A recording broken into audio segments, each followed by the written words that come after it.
What's up, my know-it-alls? Welcome to another Know-It-All Files. What's the Know-It-All Files? The Know-It-All Files is where Mr. Know-It-All scours the internet, searching for your questions, and whether it's Reddit or Quora or just right here in the comment sections of YouTube, I answer your questions about Star Trek, about Doctor Who, whatever it is, and I keep them and put them into a single show. This is obviously the Star Trek edition. So, let's get into it.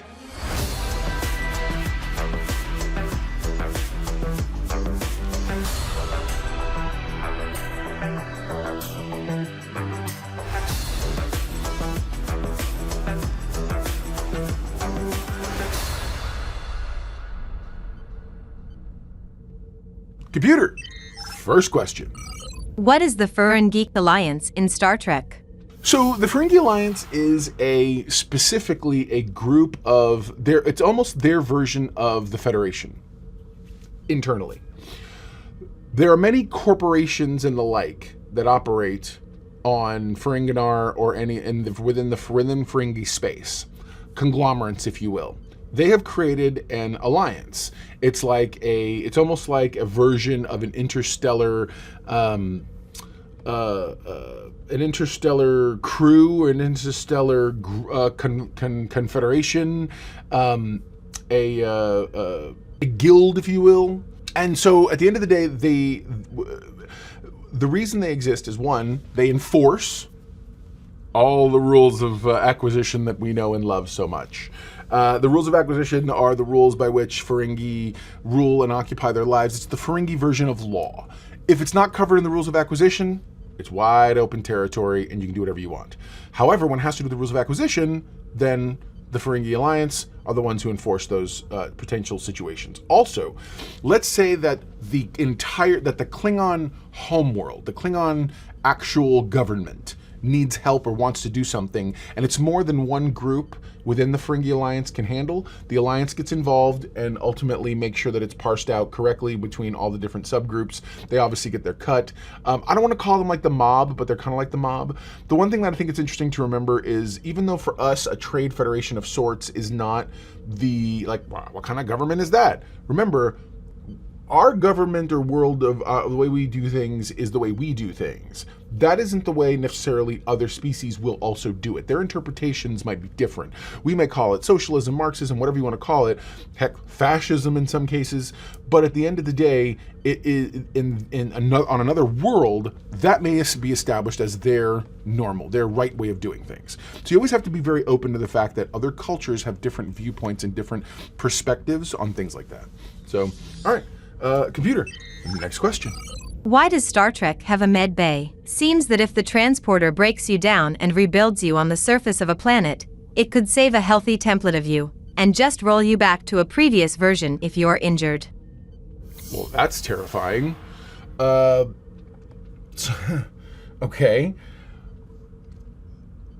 So there was an episode with Dr. Julian Bashir where he had to hold some people's patterns into the buffer. Now, a lot of people want to kind of compare this to the episode with Scotty. Well, Scotty was able to do it, blah, blah, blah. Scotty tapped. The ship had crashed on the outside of the Dyson sphere, on the Dyson sphere. He hotwired the ship to the Dyson sphere's power source, which was, in essence, a controlled star. Okay, an artificial star. He would not have survived otherwise. So then you go to the Bashir episode, and if you remember, that took the whole sum of power from the entire station in order to make that happen. Now, aside from the fact that it's terrifying to think of the possibility of transporter cloning, because transporter cloning is totally a thing. And it's one of those things that you sit here and go, this technology could totally be used for this if not controlled right.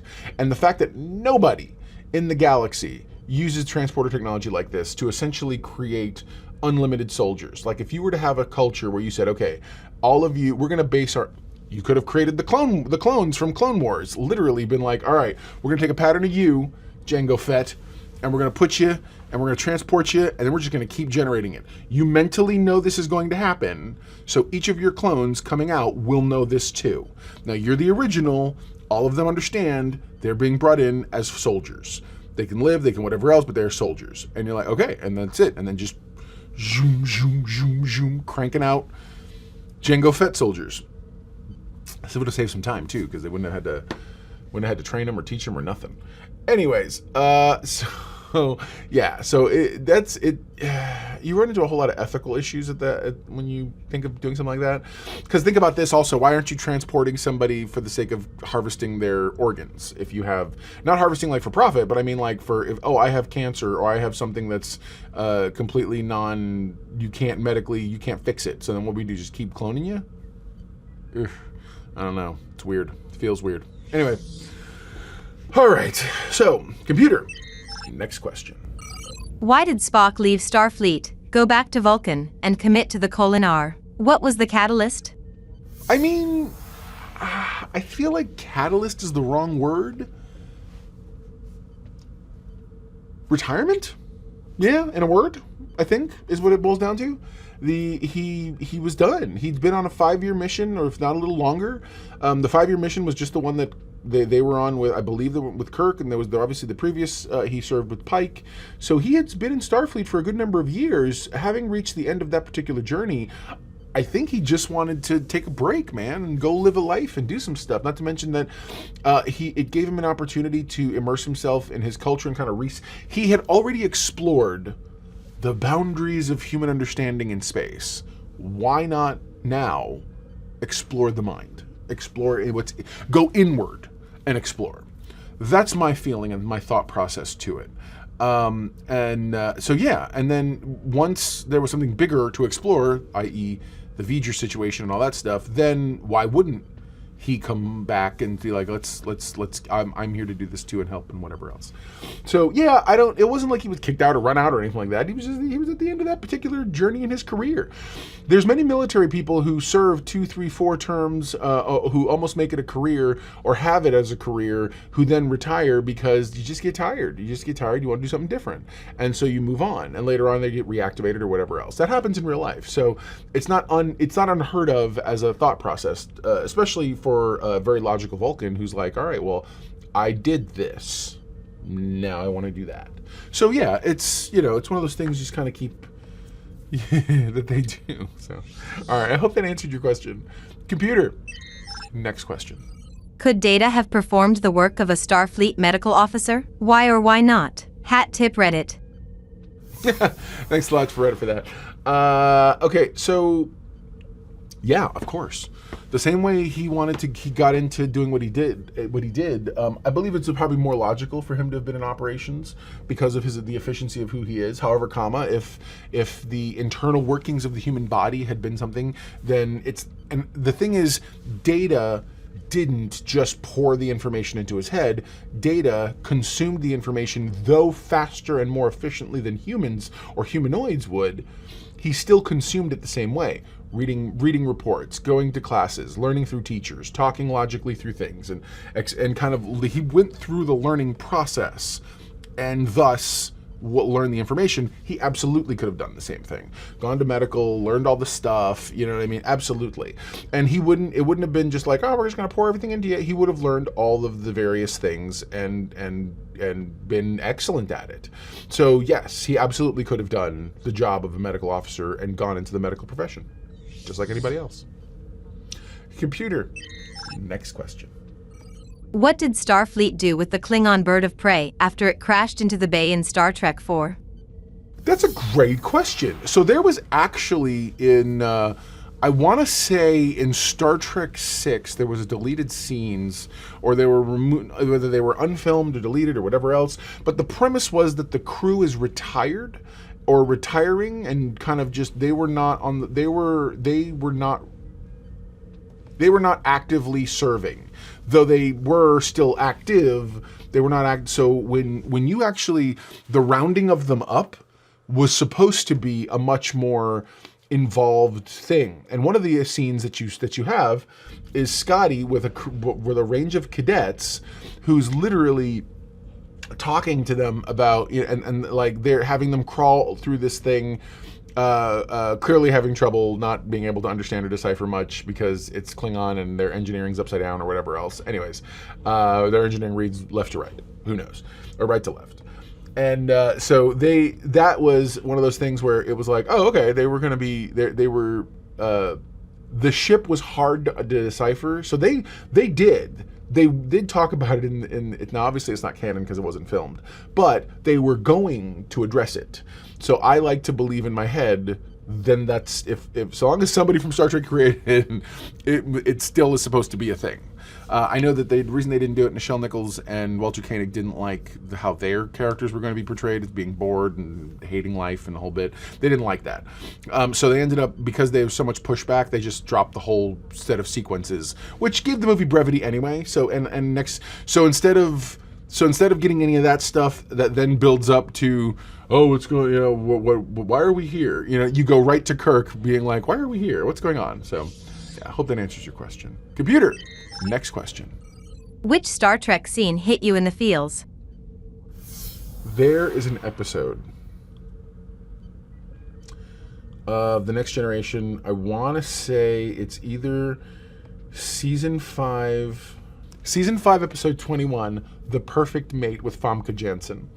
Famke Janssen obviously best known as playing Jean Grey. She also played a Bond villain at one point. Anyway, Famke Janssen plays this character who is an emotional chameleon. She's able to mirror, but once you bond to the person, to your mate, then you will forever be that. So she's being given as a gift and a wife gift, whatever, from one species to another to formalize a treaty of some kind. They don't know this when they're transporting her because she's in a cryotube. So through this and that, power, whatever, she ends up being released and she gets to spend the day with Picard. When she spends time with Picard, she falls in love with him and bonds with him. And she tells him, don't worry, it's okay. Once I'll still be able to serve him well, because she's still an empathic telepath. She can still psychically read mind thoughts. She can be what they need him to be, but she's like, I just hope he likes Shakespeare. And I'm like, oh. And you see Picard, it's that road not traveled. It's that he's going to miss a thing. And it hurt my heart and my soul. Comment below. I would love to hear your version of that. Like, what thing from Star Trek messed you up like that? So, seriously, because I do remember that. Anyways, that was Star Trek Next Generation, Season 5, Episode 21, The Perfect Mate. So that's the one that really hit me in the feels the hardest. All right, let's go ahead and continue. Computer, next question. Actually, probably the last question, but next question. On Star Trek's Federation ships, why does it seem so easy for people to steal shuttlecraft? Okay, I don't know that it feels easy to steal, that it's easy to steal shuttlecrafts. What I do think is, so there was, okay, let's go out of universe. So in production, the production reason. The best way I can explain this is there was a story, Gene Roddenberry was given a script. It was the script, I believe, for Galileo 7, and they had to, and there was like 6 pages of them getting clearances, getting the code, setting the whole thing up, getting basically tons of nautical style stuff, like them using the shuttle, clearing it for this, and then the whole bit. And Gene Roddenberry literally was like, yeah, we're going to take those pages, going to rip them, throw them in the air, and we're going to say they got on the shuttlecraft and they went down to the planet. He turned 6 pages into 1 action line on a page because the story required brevity. So do I want to sit here and think in universe, do I want to think that they unfortunately have lax security and this and that? No, of course not. I think all that stuff you're talking about happens. You have to have codes, you have to have whatever, you have to have the whole 9 yards. But it's also very much, I believe, the equivalent of getting into someone's car and pulling the visor down, and there's the keys. Everybody knows how to fly the shuttles. Everybody knows, just like you know how to drive a car. You may not be a pilot per se, meaning you can't drive it effectively or well, but you could, like, I'm not a race car driver, I'm not a NASCAR driver, but I absolutely know how to drive a car. Same thing. Okay, so production reason, story's got to move along quicker than this. We can't sit here and have all this nonsense. Can't belabor it, otherwise there'd never be a point in the plot to anything.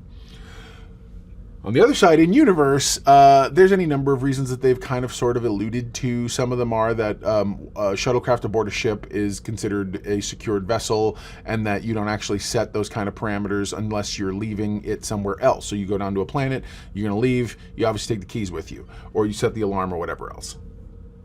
So I think that's more the reason. I hope that makes sense. So, yeah. Actually, that's going to do it for us. There you go. Now you know, and if knowing is half the battle, you're halfway to being a know-it-all yourself. So, hey man, comment below. Let me know your questions. I'd love to, instead of going to Quora and Reddit, I'd love to answer your questions having to do with Star Trek, Doctor Who, whatever fandom you are. Let's talk about it here on the Know-It-All Files. So, all right, guys, we'll talk to you soon. Never forget, everyone loves a know-it-all.